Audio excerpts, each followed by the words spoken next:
Hey guys! Welcome to Couple. Please like and subscribe if you like this video.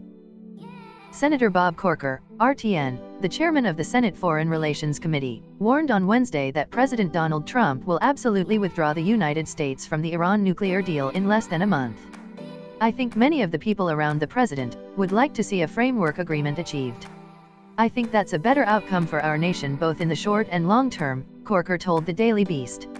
I don't think there's any doubt at all that Trump will pull the U.S. out of the agreement, the senator said earlier at a Christian Science Monitor breakfast with reporters.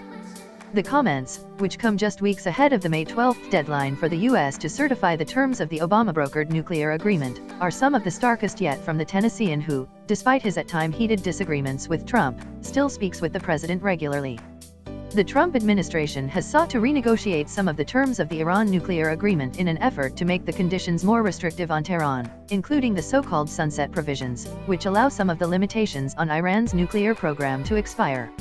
But Corker's comments indicate that those negotiations with European partners are not progressing well. The senator, who is not seeking re-election this year, said he remained hopeful that negotiations would be successful, especially with French President Emmanuel Macron and German Chancellor Angela Merkel set to visit the White House in the coming weeks. But he ultimately concluded that Trump is perfectly fine walking away from the deal. But, again, it's his decision.